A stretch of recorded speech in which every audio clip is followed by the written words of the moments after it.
Hello everyone, this is Aegon of Astora, and welcome back to Bloodborne Let's Talk Lore. This is episode number 27, being recorded on Thursday the 7th of April. I hope you're all having a fantastic day today, whenever it is you find yourself watching this. As far as I'm concerned, I unfortunately have to go invigilate an exam in about an hour and 15 minutes, and it's a very odd time for an exam, 7 in the evening until 10 in the evening. And prior to the present academic year, I was never required as part of my contract to invigilate exams. That is, to kind of walk around and make sure that no one's cheating and answer questions and stuff like that. And prior to this year, I never took part in that type of thing, because as an undergrad student I remember feeling very uncomfortable about what is essentially the presumption of guilt, such that you have all these people watching you as you write your exam. It makes you very, or at least it made me very nervous, even though I had no reason ever to be nervous, because not only is cheating kind of against my moral code, but even if it weren't, I'd be very I'm too nervous a person to even attempt doing something like that, just because I'd be too afraid of getting caught. But whatever the case, that means that I have like an hour and 15 minutes to kill, and usually for me it takes me a little while when I start doing something, so I could start writing or reading something in the meantime, but my way of working is such that by the time I'm actually in a groove and able to continue writing and reading at a good pace, it will be time for me to get up and leave. So with all that said, we're going to record this episode, which the comments segment of the episode notwithstanding, which I usually do on a separate day than the actual gameplay, I don't think is going to take all that long, the actual gameplay part of it, that is. Because, as the title of this episode suggests, we are going to go through Pthumeru Ihyll, but as I mentioned previously, we're going to be doing that without going into all. There is one side area that we're going to look at, but we aren't going to explore the entire dungeon in the same way we did with the the Eyes Gravestone Chalice Dungeon. And the reason why we're starting here is that I got a comment from Alkin, who writes, "I think you missed the Hunt the Great Ones note. I always liked it because it sounds like someone who realized way too late that the Great Ones are bad news." I also missed this one too, I believe. Master Willem was right. Evolution without courage will be the ruin of our race. So that one I recall getting on several different occasions. But this one here,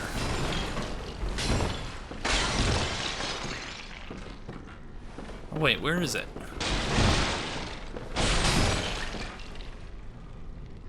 Ah. Hunt the Great Ones. Hunt the Great Ones. So I may have to even go back to my blind playthrough and see whether or not I even spotted this note, because I wasn't thinking about it.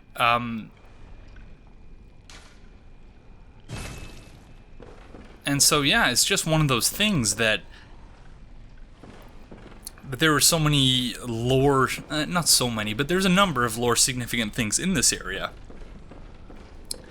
And whereas that other room, which contains those two notes, which I speculated may have been left by Edgar, whereas that room has no other purpose. I guess this one doesn't really either, but it does have this shortcut exit here. So... when I came through here, I think I missed that note there, and then just sort of, okay, I guess there's nothing in here, and then I walked out this way. So I'm not really sure what to make of these two notes, and this one especially, because I don't even know if I've ever seen it before. And I may be completely misremembering, and maybe during my blind playthrough I actually came through here and found this. I can't remember. But it's very interesting, especially the redundancy that they would feel the need to say it twice.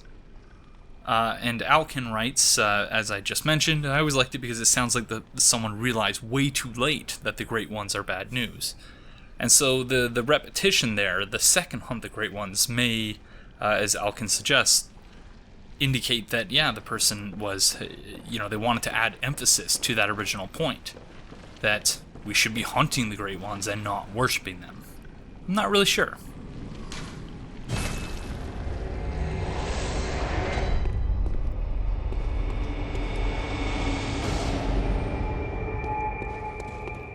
So we find ourselves in Pthumeru Ihyll.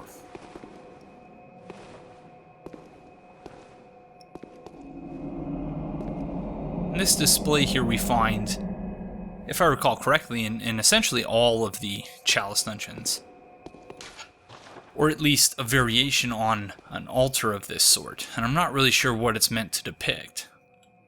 We can see carvings of just, sort of a gathering of people around here.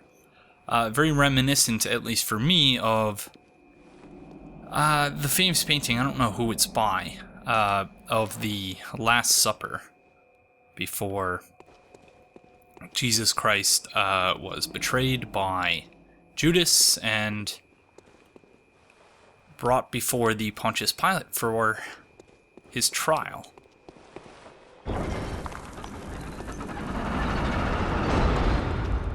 Interesting to note,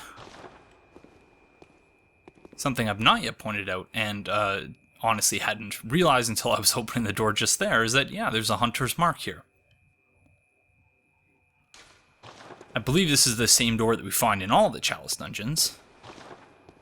But yeah, just something interesting I never noticed. Same with these statues which sort of line the door frame.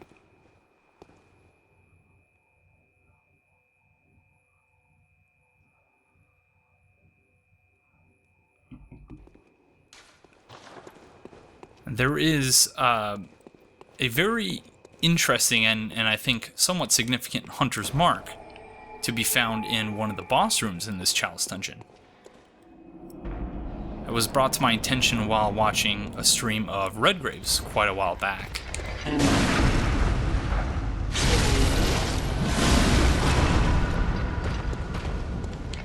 And which JSF reminded me of in a comment on the previous episode, but we'll talk about that a little bit later.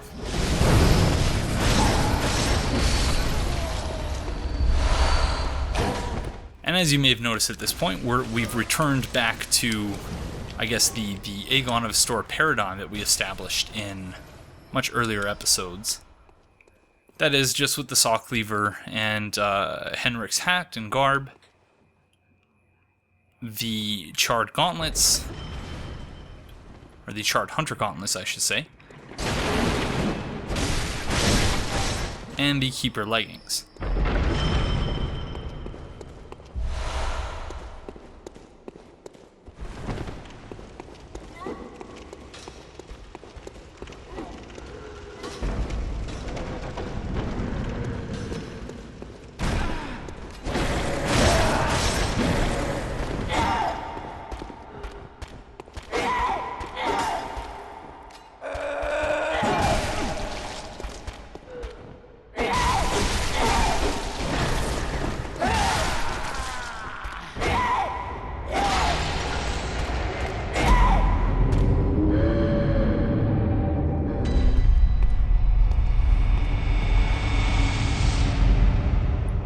So I did not mean to die there. I was, in keeping with my comments from, I believe, the previous episode, or it may have been the episode prior to that, where I pointed out that as a unintended consequence of the extent to which we are incredibly overleveled and overpowered, that I occasionally find myself killing enemies faster than I ought to, where there may be something interesting to their attacks that I want to draw attention to, and just in sort of a frenzy, I wind up killing them before they can even get in a chance at using that attack. And so, just now with that ghost enemy, that's one that I find very interesting, and not one that I believe we've spoken about up to this point. So, I wanted to draw attention to the fact that its attacks with its knives build up build up your frenzy.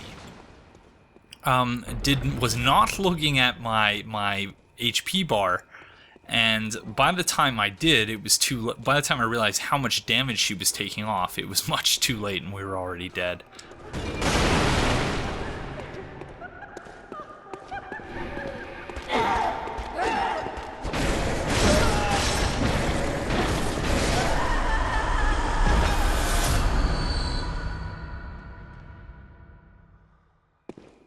So I guess further to JSF's point from episode 25 when we explored Cainhurst, further to the connection that he drew between the Pthumerians and the Vilebloods, the people of the old bloodline of Cainhurst, those ghosts seem more or less identical to the Cainhurst noble women, the noble ghosts. And we find here another hunter's mark, one that is more explicitly reminiscent of the Hanged Man. And some very low quality textures for the rest of the script on the gravestone.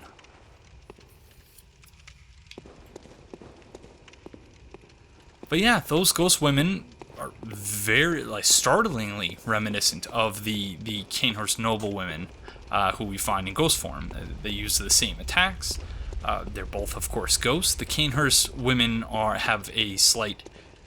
They're tinted blue, I guess. And they are, of course, wearing the Cainhurst noble dress, which these ghosts are not. But their attack patterns are very, very similar. They sound very similar. And yeah, all of that perhaps lending credence to JSF's suggestion that the Vilebloods may very well just represent an offshoot of Pthumerian society.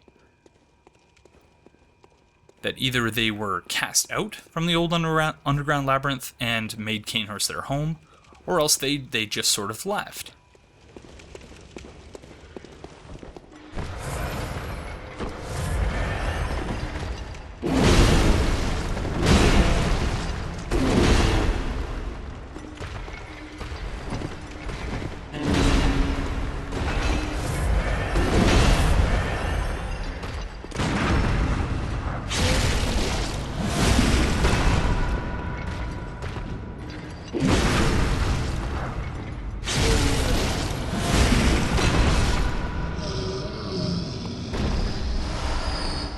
That feeling when you think you have your pistol equipped, but you actually have your torch.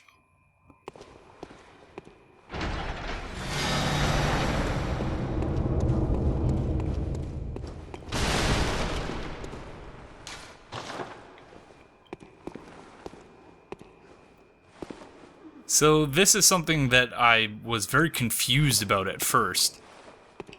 And it raises questions as to the shared fixed chalice dungeons, as to whether or not they were actually consciously designed. Like the specific pieces that are used in the different chalice dungeons, I do believe those were consciously designed so as to make things reminiscent of whatever theme or story suggestion that a given chalice dungeon is meant to convey.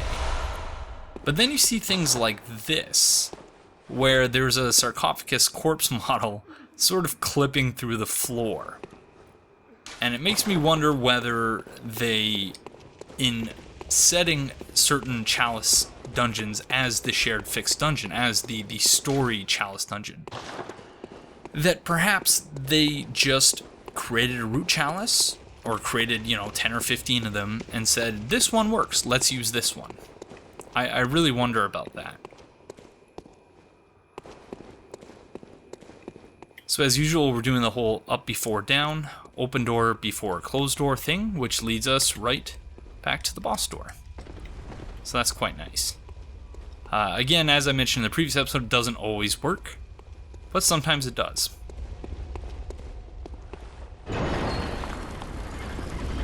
Another thing that JSF raised, another possibility that he raised in episode 25, or another, he drew attention to the similarities between, I was going to say, Father Logarius, Martyr Logarius, and the Pthumerian Descendant, or the Pthumerian Elder. And as we'll see, as we approach this boss fight, those similarities are very, very strong. There's a very strong parallel between them in their fighting style, how they sound, their size, everything. Very, very similar to Martyr Logarius.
So that was a fair bit easier than I was imagining it was going to be. So something that you've likely noticed as a result of a suggestion, I believe it was made by Demon Parachute, where he said that he's totally fine with me going off on long tangents or rants, such as pretty much the entirety of each comment segment for each episode. But that, he would have liked to have seen me fighting mobs or anything, rather than me just standing there and addressing the comments in that way. And so ever since that episode, I've been trying to record footage, not necessarily related to what it was that we were seeing on screen, but just, random Chalice Dungeon footage of me running around and killing things. Just to serve as sort of to have something on the screen rather than me just standing there during the comment segment. And so in preparation for this episode, what I did was I used my Regret build, which is the first build I ever made for this game, whereas this build, Aegon of Astora, is at level 250. I believe the Regret build is at something like level 304, 305 or something. And so in preparation for this episode, I did do the first two layers.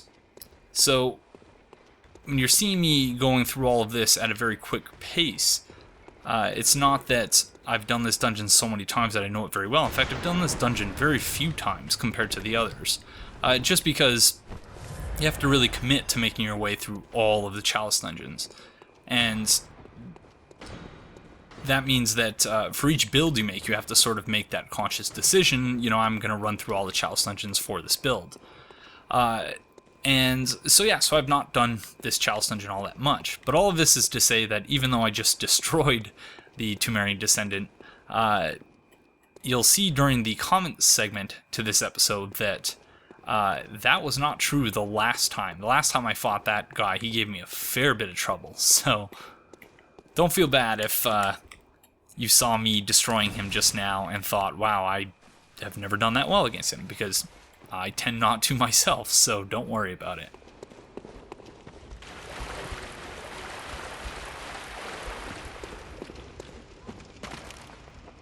So there's a couple of very interesting enemies right above us, but we're going to go open the boss door first.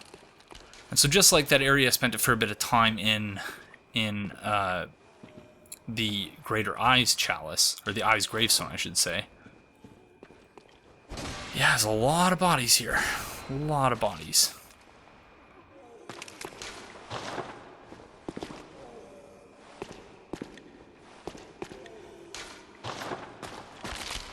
This is somewhat reminiscent to the River of Blood, now that I'm thinking about it.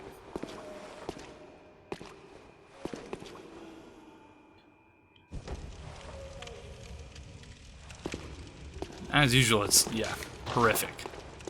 Truly horrific.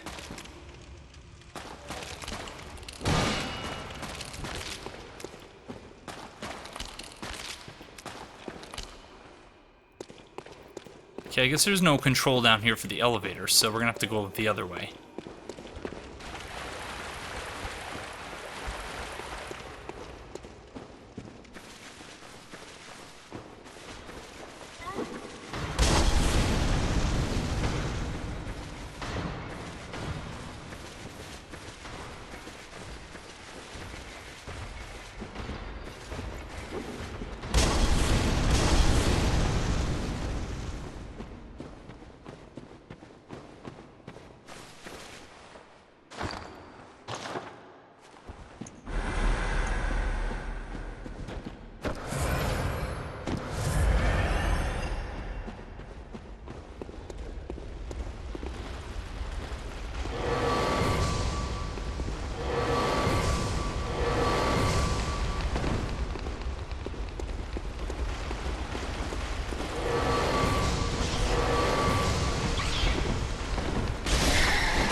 Hey friends. They're being really stubborn. I'm trying to kill them all before we deal with Mr. Fat Roll over there. Without aggroing him, and I almost just aggroed him. But they are not cooperating.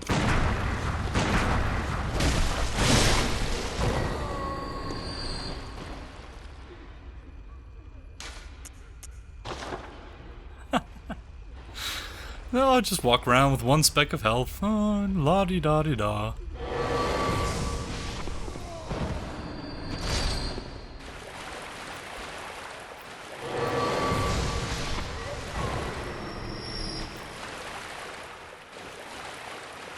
See, I don't know what the deal is with this guy, but he's the one who guards the switches in, I believe, the just normal Pthumeru Chalice and the central Pthumeru. And we find him here once again after a, if you're going through the regular path. He's not been in several chalices in a row, several chalice dungeons in a row, and here he is again.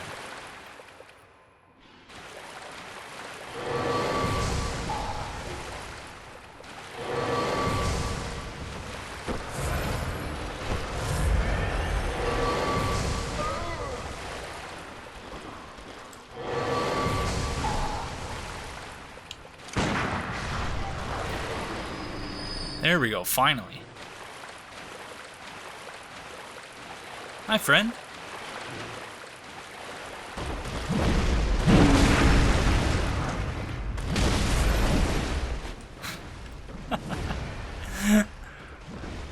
And yeah, he does not mess around.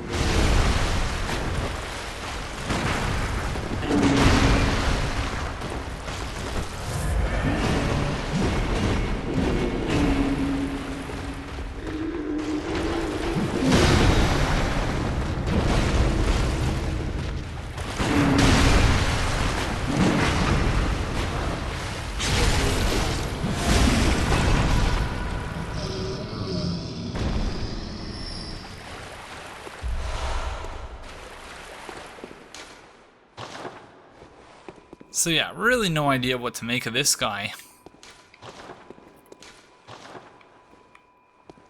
Skin's covered in lesions. Appears to be a little bit overweight. He does have shoes on, but no other clothes to speak of. Very, very odd. And beyond just the bodies, which are so characteristic of the Chalice dungeons in general, we also have some carts here, presumably carrying more sarcophaguses, bodies, however you want to put it. And another sea monster. Different once again from the one that we find in the fishing hamlet, but another sea monster nonetheless.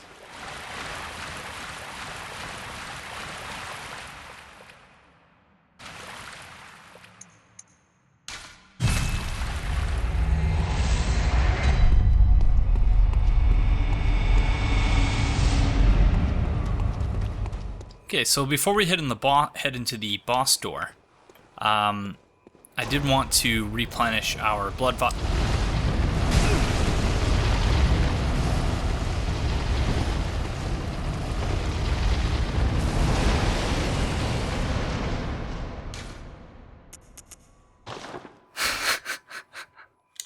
Whoops.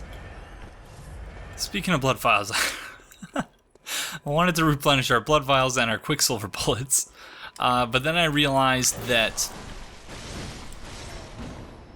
spot where we were standing under that elevator, I did want to go check that out before we proceeded to the boss room, so my apologies, and also my apologies for the almost heart attack there.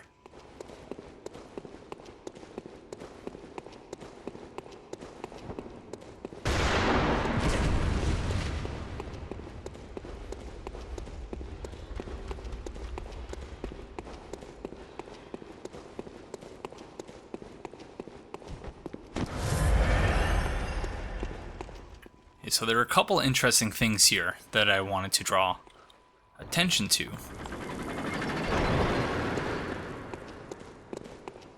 Once again, we have these statues which seem to depict a beast form Pthumerian and a non-beast form Pthumerian, and also potentially, either or the messengers.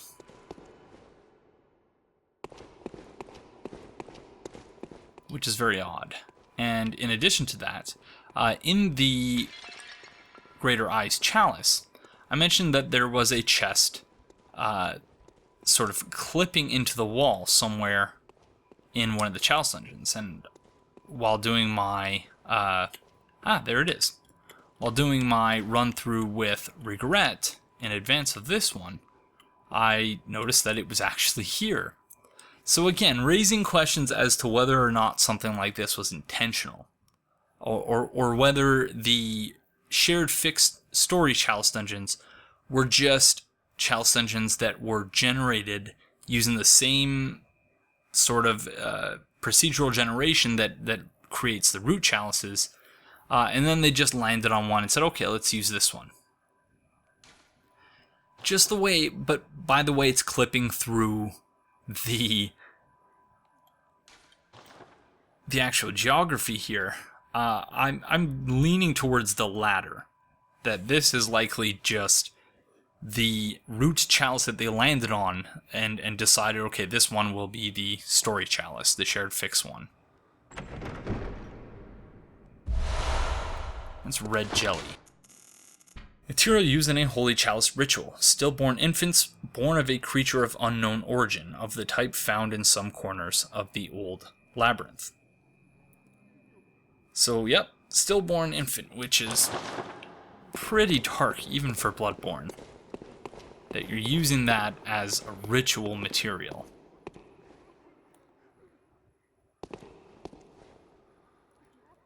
So these things here, these are not the same pyromancers that I believe JSF mentioned in episode 25.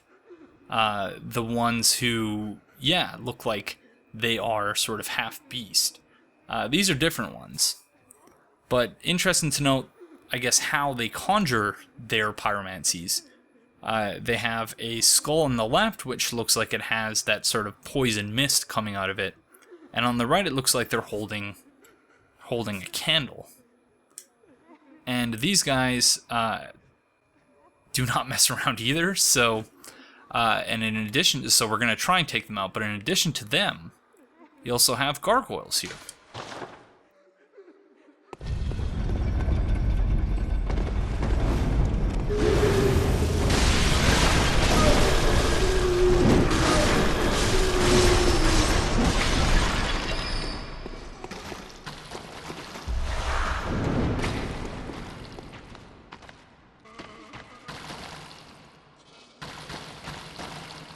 Sorry, friend.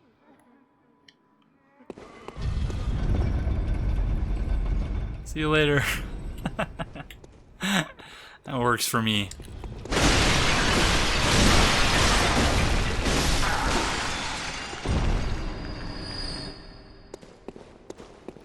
And yeah, those gargoyles appear for all intents and purposes to be the exact same as the ones that we found in Cainhurst. So very, very interesting.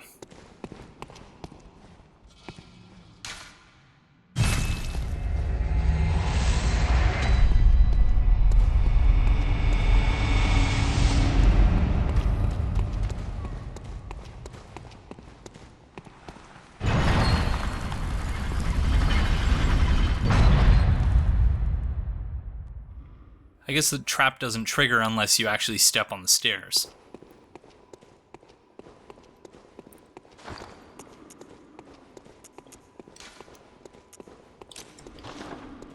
So this is another one of those boss fights where I'm going to want to try my hardest to avoid getting too caught up in it and try to draw attention to something that JSF pointed out that, yeah, something very interesting and important about this boss fight. So I'm going to see if I can do that.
So yeah, pretty interesting.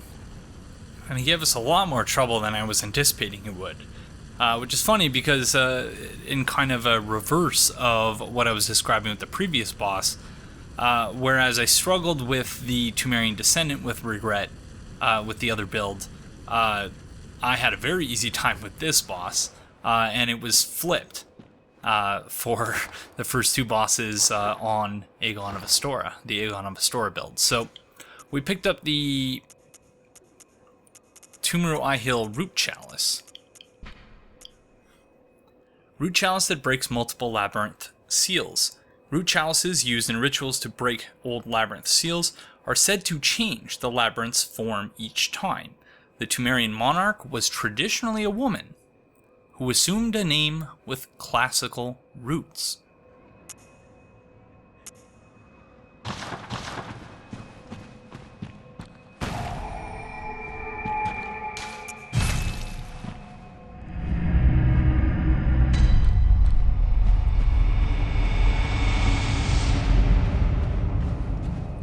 Alright, it is now Sunday, April the 10th. I hope you're all still having a fantastic day.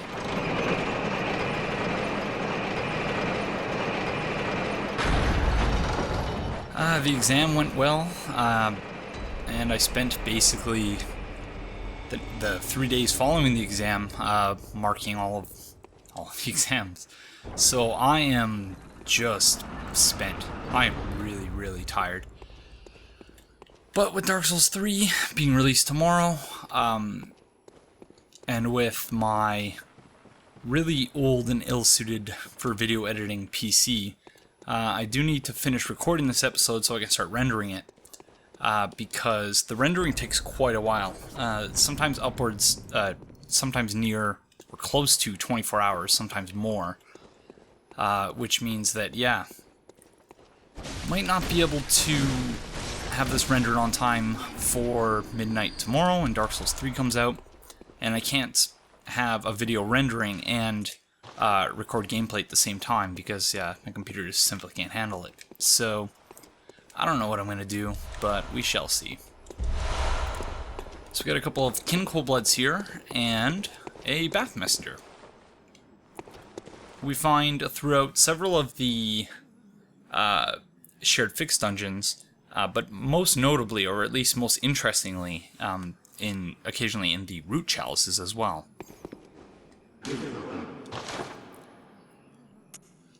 And this one sells the Sinister Pthumeru Ihyll Root Chalice. I'm not sure if it has any information that is different from just the normal Root Chalice, but it says that Root Chalice that breaks multiple labyrinth seals. When used in a ritual, this Sinister Chalice summons the Sinister Resonant Bell. The bell-ringing woman appears to be a mad Pthumerian.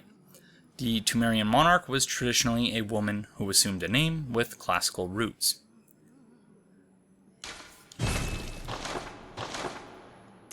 And, yeah, it has the rest of just the standard Bath Messenger stuff in here.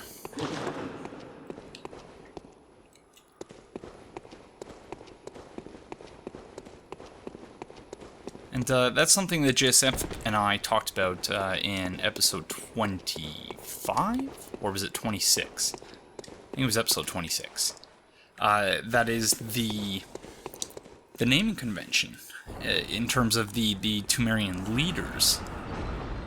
That Yharnam, the Pthumerian queen, is named as such in a manner similar to that of when the Vatican names a new pope. That pope assumes a papal name, I guess. This is very interesting. So, something about that name Yharnam that is perhaps significant, but remember respect, therefore time for cleansing. Sure. So yeah, so you'll all have to forgive me if I'm not the most attentive for the remainder of this episode. And also my voice sounds a little bit different too because the weather has been crazy for April in Canada and the Toronto area specifically because it's something like -2 right now outside in April 10th, which is crazy. I guess not that crazy, but the problem is just how dry the air has been, so it's wreaked havoc on my respiratory system, so my voice is a little bit off.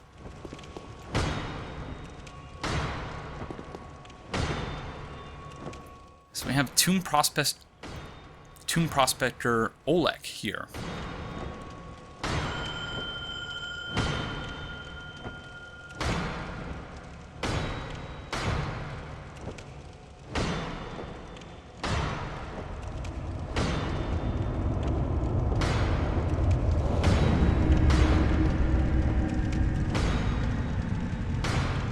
If I recall correctly, and I may be misremembering this, but I'm pretty sure this is the same old hunter that we summoned in the third layer of the Great Eyes gravestone. So that's pretty interesting. He seems to have a very strong presence in the lower depths of the most of the chalice dungeons in general, and these two very important chalices in particular.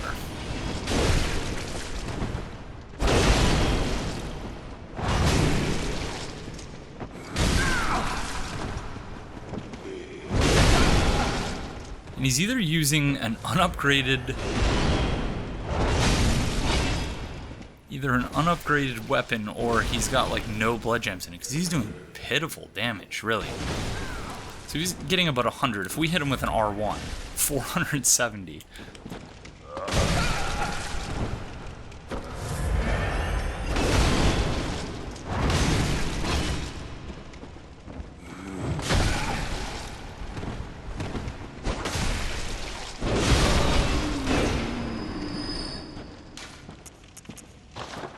Good work, Olek. I don't know what's up with that, because, yeah, of course the NPC hunters who are adversaries to the player character are very strong.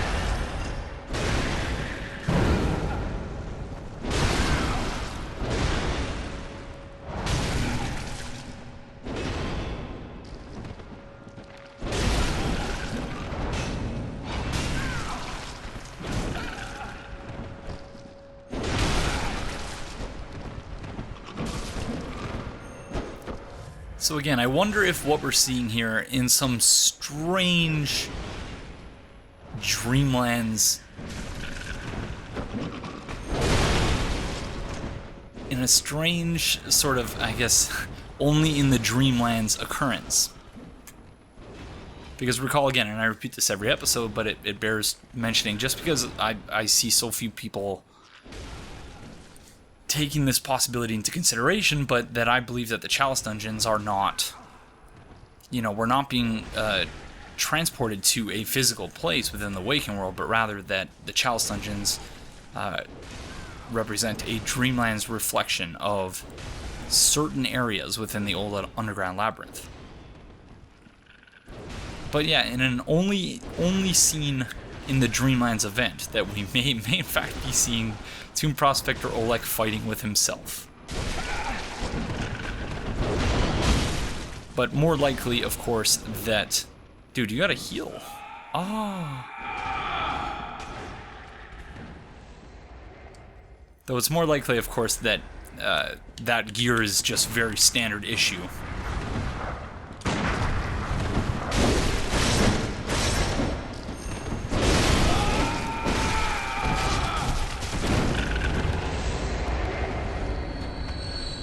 And that's just one of his compatriots.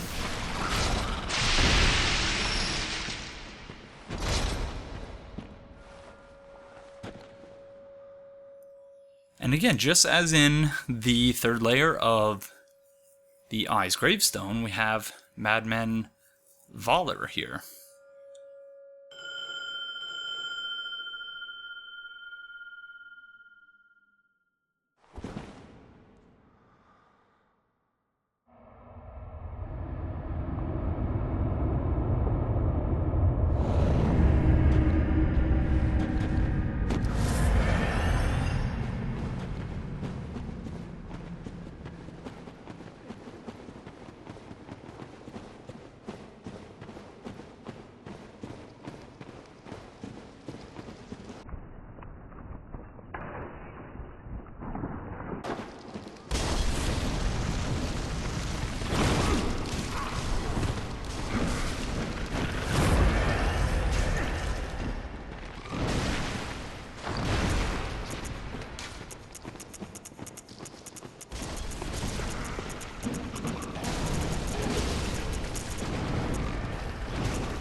Sorry. For some reason, I seem to have forgotten how the inventory system in this game works, and I will forever be, I guess, I don't want to say disappointed, but confused by the fact that Dark Souls 1, and perhaps Demon Souls, I'm not really sure, but Dark Souls 1 is, to the best of my knowledge, the only Souls game that allows you to actually reorganize your inventory, or to organize your inventory to your liking, such that you can move something that you use more often to the top of the list, or, you know, to have it at the very top and at the very bottom, so that you can very easily get at the things you want. So in that case, I wanted to equip the Black Sky Eye, but neglected to consider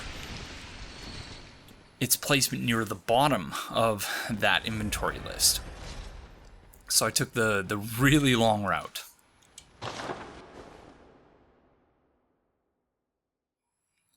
So these guys are really interesting. So not only do they have flaming swords, depending on how close you're standing to them, I guess.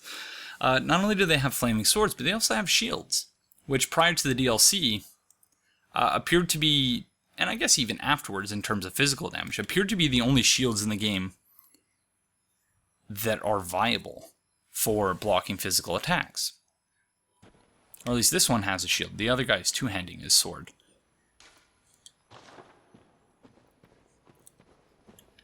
So based on their very limited presence, I do wonder if these guys serve some sort of royal guard function.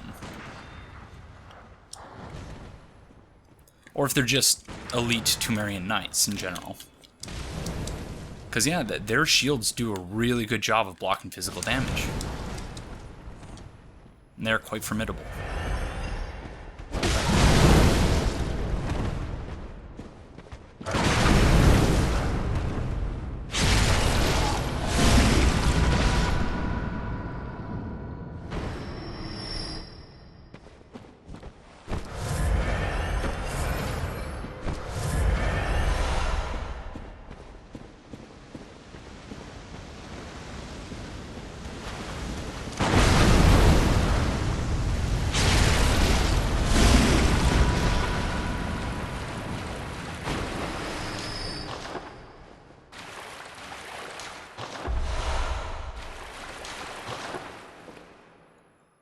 Their faces also appear to be shrouded as well.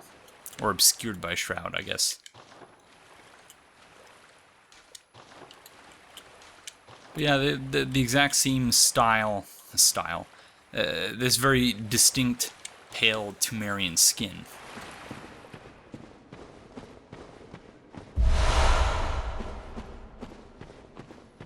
And I haven't the slightest clue where we're going, because it's been a long, and this is the, I stopped with my regret build on the third layer after I got the root chalice. I may still continue through the third layer for the comment section if I need additional footage, but again, I'm really tired, so I'm not sure if I will have the energy to do that after I'm finished recording this episode.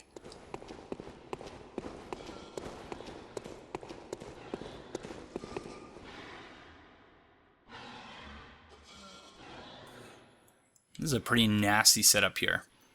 So we have the one gargoyle sitting across from this other statue. And then there's one actually hanging upside down from the ceiling here.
So once again, lending further credence to the connection that JSF aptly made between Cainhurst and Pthumeru Ihyll, or in Pthumerian society more generally. And I believe I may have mentioned this in the first half of this episode, but yeah, that I don't believe we find these gargoyles in any of the other chalices. Certainly, they're liable to show up in the Pthumeru Ihyll root chalices, but I do wonder whether there's any chance of them appearing in any of the other chalices. Because the Pthumeru Ihyll chalice does seem to be sort of the realm of the elite Pthumerians.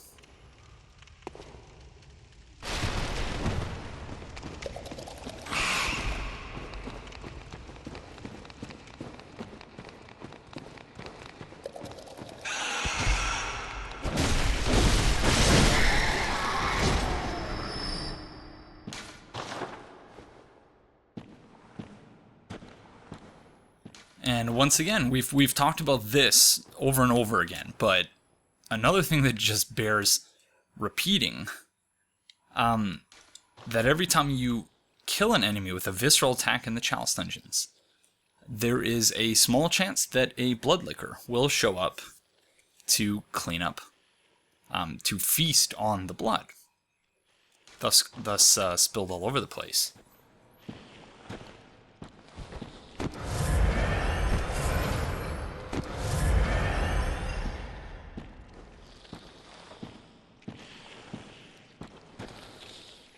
And fittingly enough, that this appears to be the most spry of all of the Bloodlicker models. And so it makes sense that, you know, it wouldn't be one of the Bloodlickers who are, like the one we were playing with in the previous episode, who are just so, or the episode prior to that, Cainhurst, who is just gorged on blood so much that it can barely move. That one's had its fill, literally. Whereas this one is, yeah, starving, hungry for blood. And therefore shows up wherever it might be available.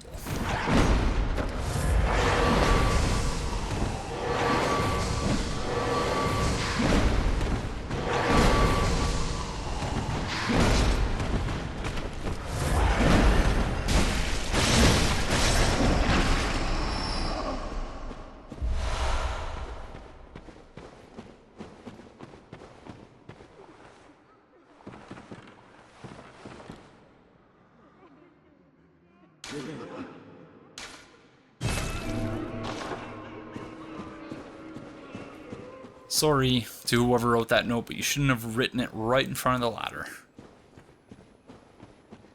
It may seem like a really petty thing to do, but really annoys me when that happens. When you're trying to climb a ladder and you end up reading a note instead.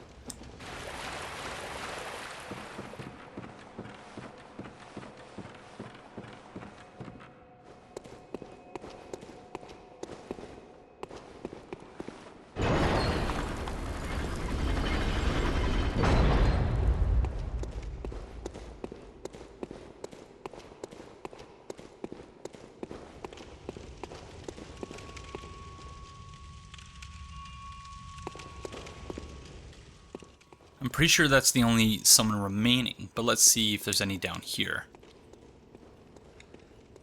Because if we still had Tomb Prospector Oleg in our world, then yeah, we wouldn't have the ability to see this this Old Hunter's Bell, because it's red, just as Oleg's was. But we would be able to summon Queen Killer in addition to Madman Valor, because his sign is blue.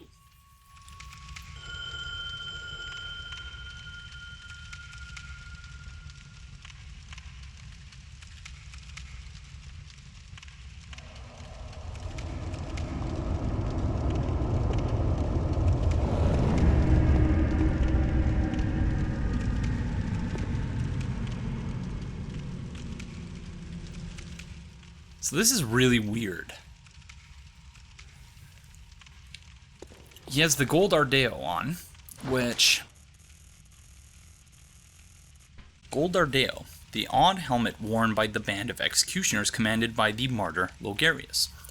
The conical gold helmet, symbol of the executioners, represents luminosity, ambition, and an unflagging resolve to face impurity, staring it down with stern, golden spirit. As great Logarius once said, acts of goodness are not always wise, and acts of evil are not always foolish, but regardless, we shall always strive to be good. And in addition to that, he has Logarius' wheel, weapon wielded by martyr Logarius' band of executioners, used to slaughter the vile bloods in Cainhurst, bathed in pools of their blood and forever steeped in their ire, transformed to release the power of the wheel and manifest their lingering rage in a show of utter brilliance. So he's very obviously an executioner, but why is he not wearing any clothes beyond the gold Ardeo? And perhaps it's just a feature of the executioners and, as I believe the one item description put it, their heady fanaticism. That they are in many ways fanatics. And so, crazy dude just wearing a pylon on his head. And with his two weapons, don't need any other clothes, I guess? I don't know. But he also has a cannon, which apparently I don't have.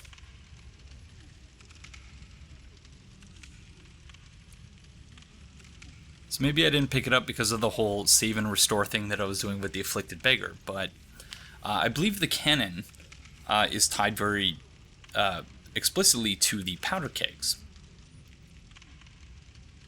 And the powder kegs in turn there's a connection there, or at least an admiration on behalf of the powder kegs towards Cainhurst, as we discussed when we went to Castle Cainhurst, with the rifle spear and the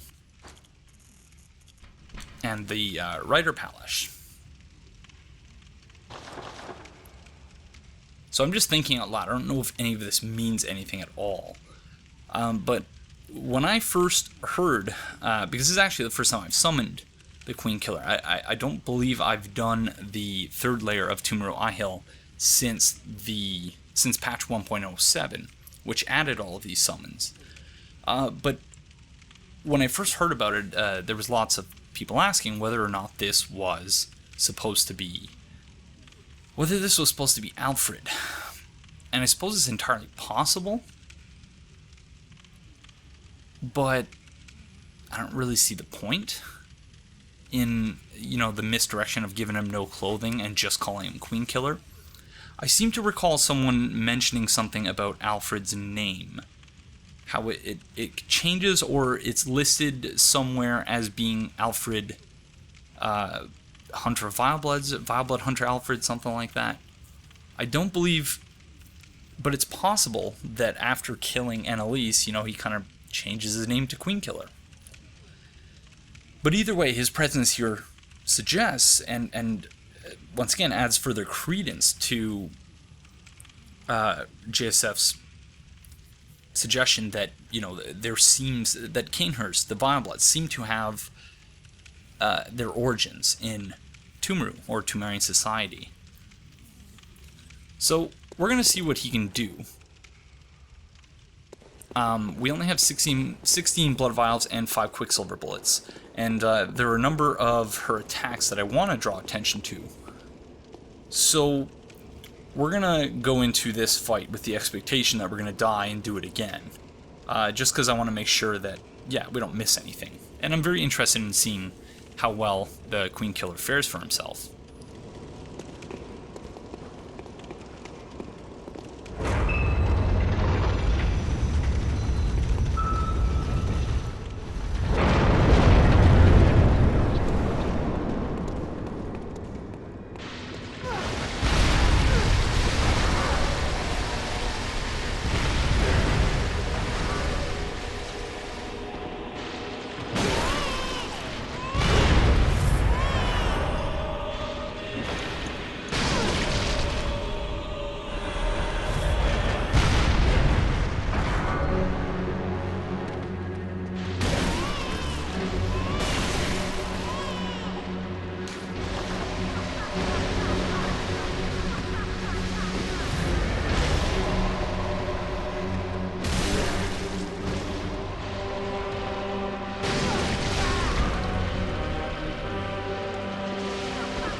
So very interesting to note, and this is something that JSF has pointed out previously, that when she summons those decoys, at least the most readily apparent method of figuring out which one is the real Yharnam and which one is a decoy is the fact that Yharnam appears here to be pregnant. You know, she's showing. You can see that she has not, at this point in time, whatever point in time this chalice represents, has not yet given birth to Murgo, or may potentially, possibly, in fact, be pregnant with another child. But given the use of the same sound acid of Murgo crying, it seems that, I don't know, getting into as I'm thinking about this, getting to a whole bunch of different paradoxical kind of time travel, dreamlands things, and I think I'm just going to end up confusing myself more than actually clarifying anything. But yeah, the decoys are not pregnant, whereas Yharnam is. You can see that she very clearly has, I guess, what you could just describe as a baby bump, whereas the others don't. And that we don't see that she's not showing when we see her in the Nightmare of Mensis, as we'll see in the next episode.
that was potentially one of the most intense fights, or potentially the most intense fight of this playthrough so far. Wow. So yeah, it's a shame that most people who have played this game... Sorry to catch my breath here for a second. It's a shame that most people who have played this game, I don't believe most have experienced that boss fight. But yeah, it's really, really cool. We saw the blood spear attack that JSF drew attention to, and I will have slowed that down. So it's very interesting to note that it's one of the few places where we see that sort of attack, the other being very frenzy attacks induced by very specific enemies.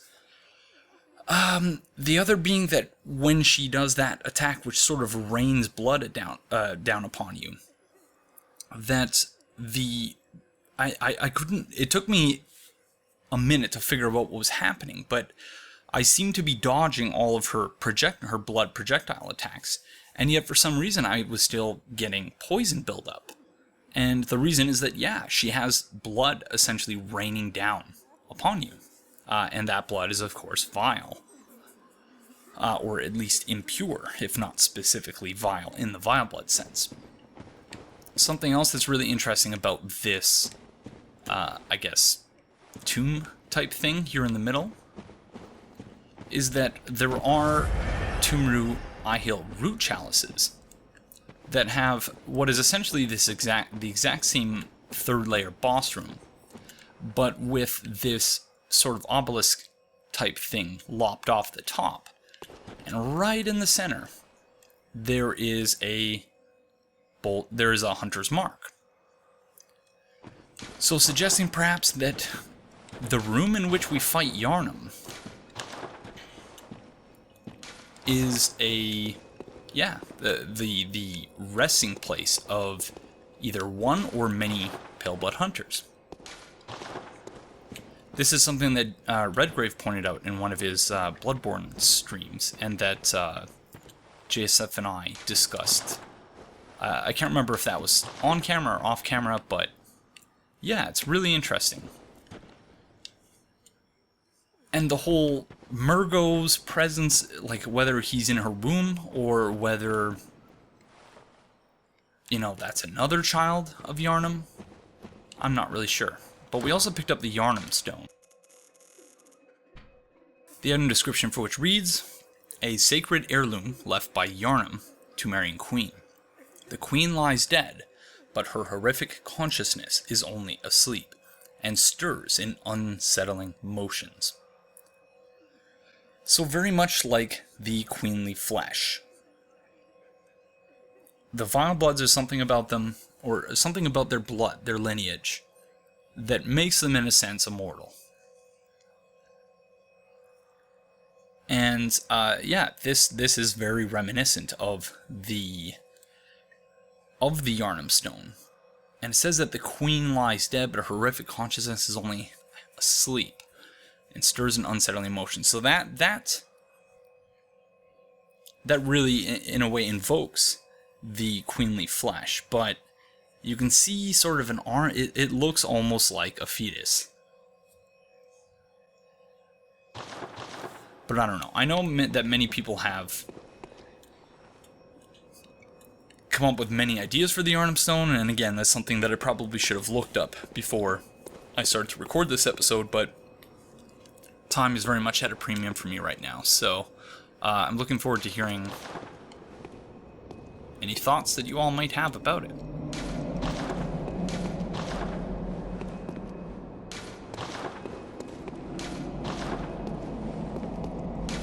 I was asked in a previous episode whether I might be able to cover certain spots of Lower Loran, but unfortunately, at this point, I think this is the last. There's another very explicit Hanged Man style Hunter's Mark, but I do think this is the last that, in the non-comment segment of each episode, I think this is the last we're going to be seeing of the Chalice Dungeons. So, sorry that I couldn't do them all on camera, and I'm sorry that I couldn't get to Lower Loran, but I do feel as though the Chalice dungeons, while there are many, many problems with them, and how they were implemented into the game, or not implemented in some respects, I do think that it's really, really interesting, and that, you know, they've been sort of unfairly maligned in several circles. So I hope that, at least to some degree, if you were one of those people who really didn't like the Chalice dungeons, I hope I've changed your mind a little bit, at least in terms of how interesting they are from a lore perspective.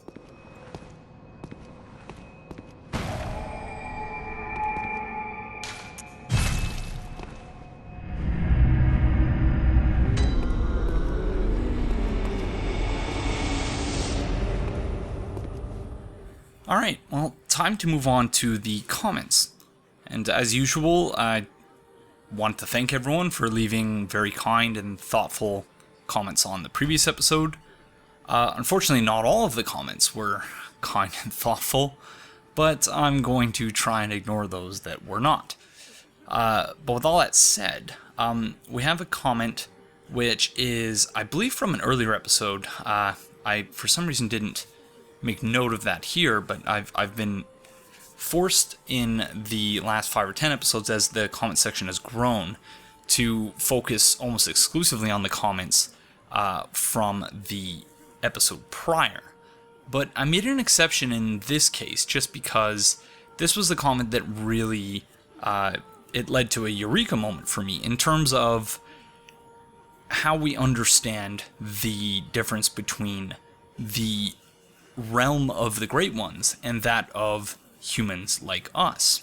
And so Superfly writes, I think Bloodborne's world has more dimensions, and the Great Ones are beings from a different plane. Let's say that they're 4D creatures, that is, 4-dimensional creatures, being able to see all the 3D worlds, whereas the 3D worlds can't see each other.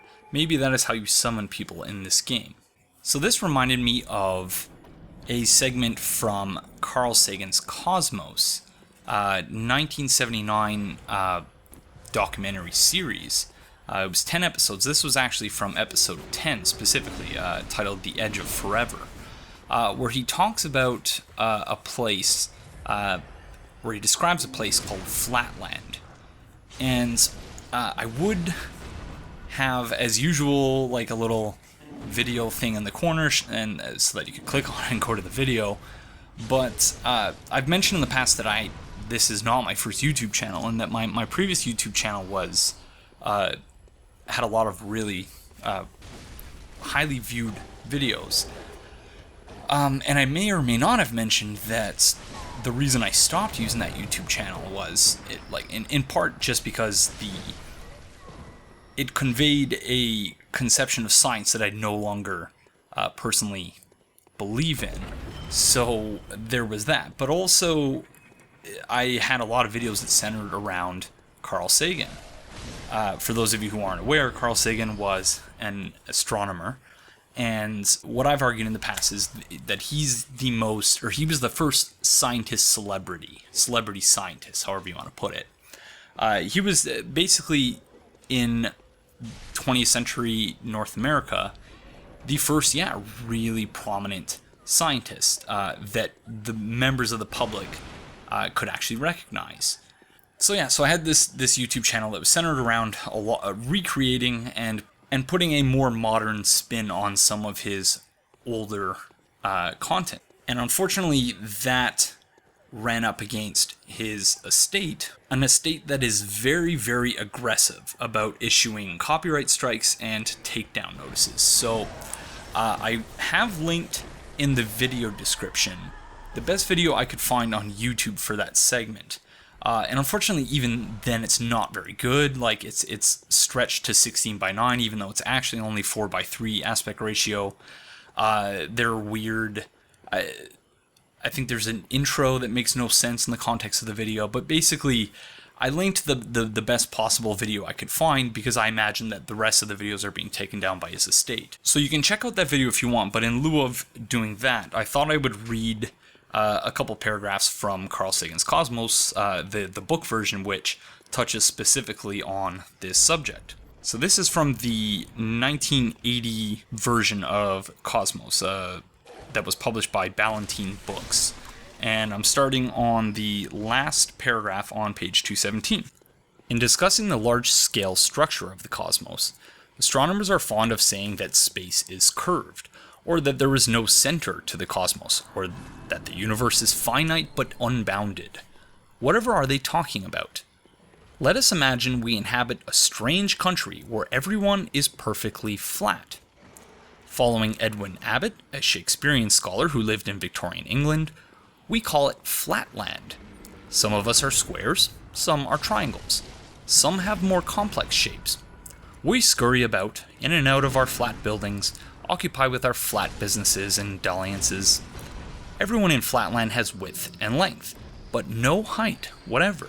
We know about left, right, and forward, back, but have no hint, not a trace of comprehension, about up, down, except for flat mathematicians. They say, listen, it's really very easy. Imagine left, right, imagine forward, down. Okay so far? Now imagine another dimension, at right angles to the other two, and we say, what are you talking about? At right angles to the other two? There are only two dimensions. Point to that third dimension. Where is it? So the mathematicians, disheartened, amble off. Nobody listens to mathematicians. Every square creature in flatland sees another square as merely a short line segment, the side of the square nearest to him. He can see the other side of the square only by taking a short walk, but the inside of a square is forever mysterious, unless some terrible accident or autopsy breaches the sides and exposes the interior parts. One day a three-dimensional creature, shaped like an apple, say, comes upon flatland, hovering above it, observing a particularly attractive and congenial-looking square entering its flat house. The apple decides, in a gesture of interdimensional amity, to say hello. "How are you?" asks the visitor from a third dimension. "I am a visitor from the third dimension." The wretched square looks about his closed house and sees no one. What is worse, to him it appears that the greeting, entering from above, is emanating from his own flat body, a voice from within. A little insanity, he perhaps reminds himself gamely, runs in the family. Exacerbated at being judged a psychological aberration, the apple descends into flatland. Now a three-dimensional creature can exist, in flatland only partially. Only a cross-section can be seen, only the points of contact with the plane surface of flatland. An apple slithering through flatland would appear first as a point, and then progressively larger, roughly circular slices. The square sees a point appearing in a closed room in his two-dimensional world, and slowly growing into a near circle. A creature of flatland and changing shape has appeared from nowhere.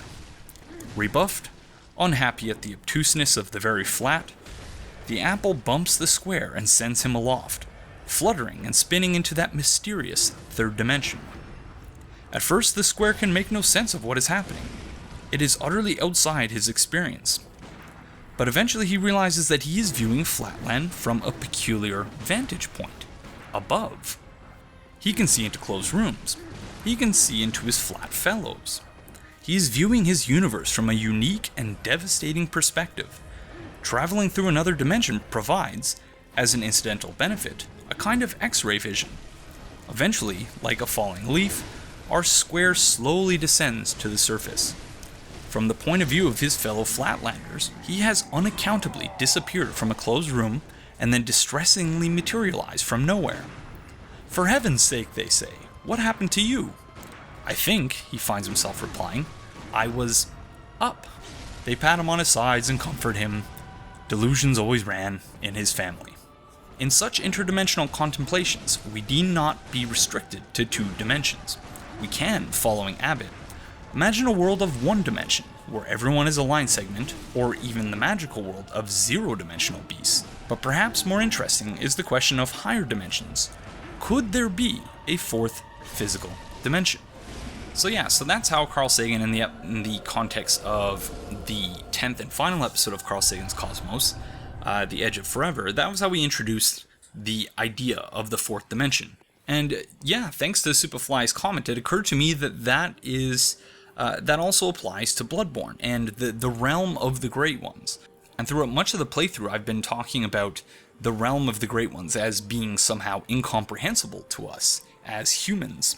And though in many instances it could perhaps be interpreted as, just hand-waving complicated parts of the plot, there is a very real sense in which, much like the two-dimensional creatures of Flatland, who, this one shape which comes into contact with an apple, and then, he goes up into a dimension he can't understand, that he can't conceive of, because they exist in a world that's only two dimensions.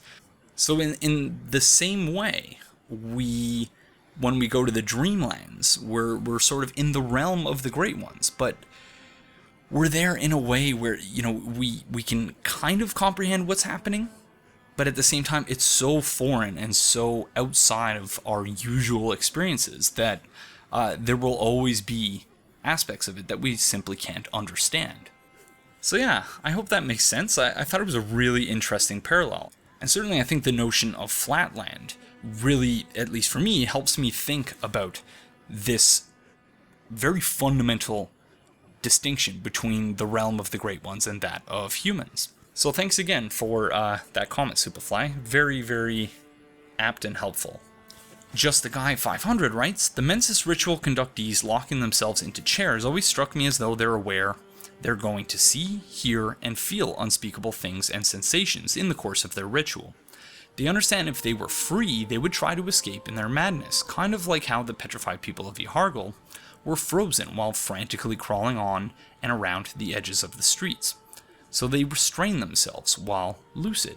So this reminded me that in the research hall, Adolin is restrained, which, as we went through the DLC, we kind of wrestled with this whole thing about how these people are having these things done to them, or at least Adolin in particular is having things done to her, but she is 100% willing. She's on board with it.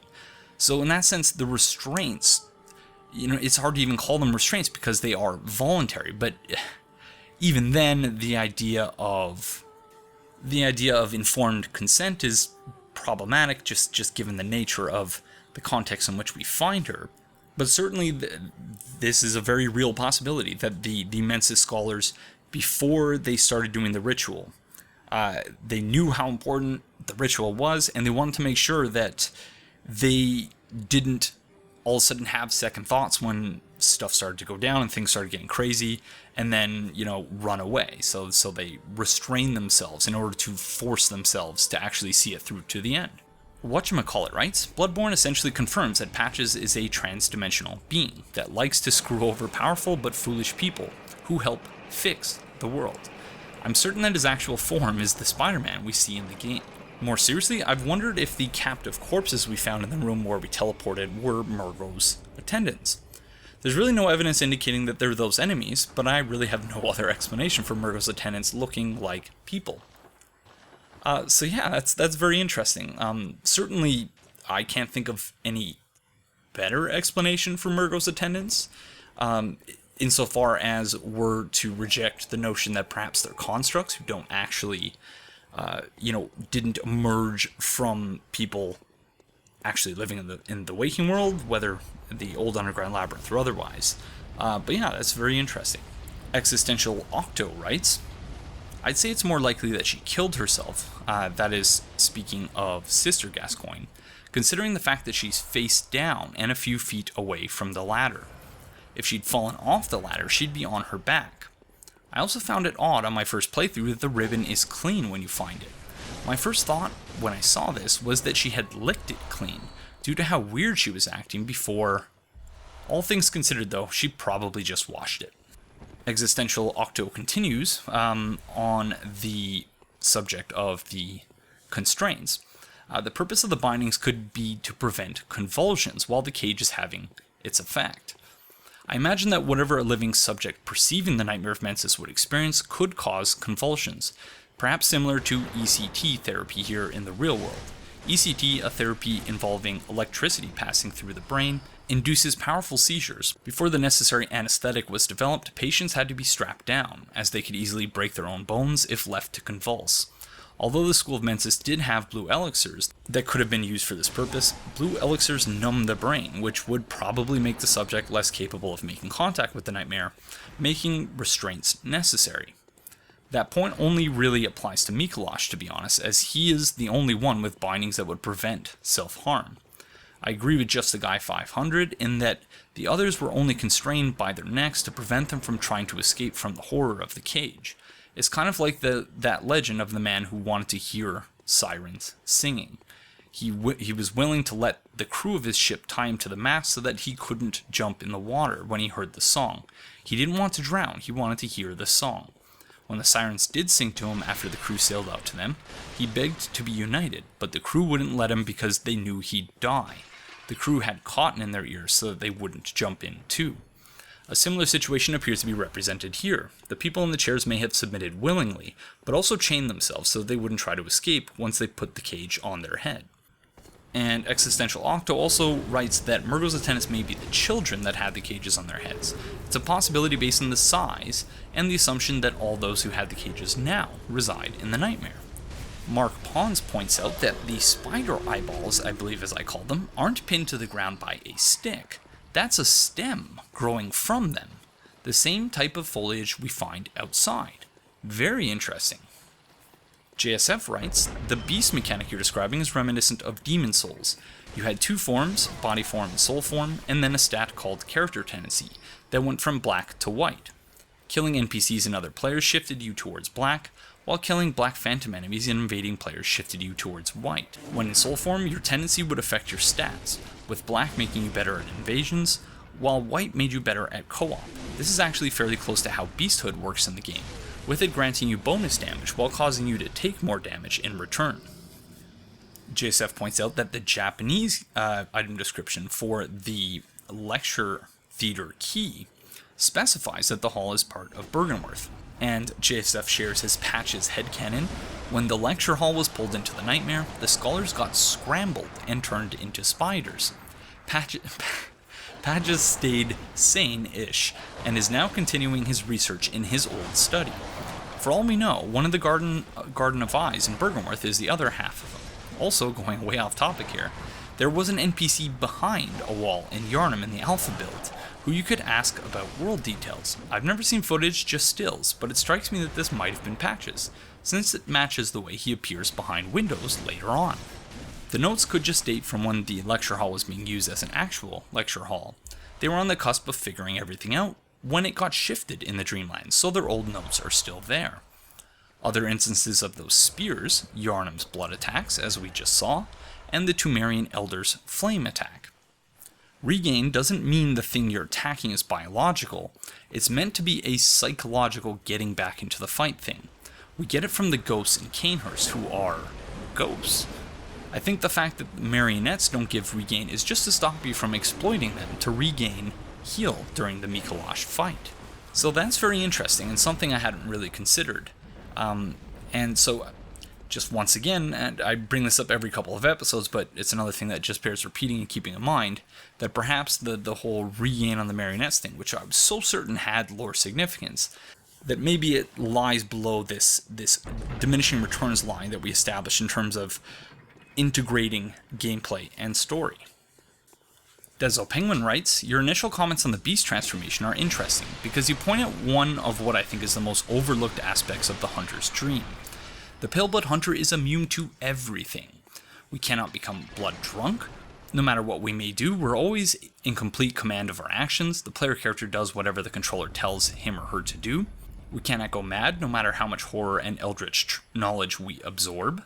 Indeed, when too much of it gets jammed into us, we don't go mad, we just take physical damage. To us, frenzy is no different than a fall from height or a slash from a giant sword. And of course, death holds no sting, no matter how horrid or violent our end may be. The Hunter's Mark is a kind of absolute protection for us.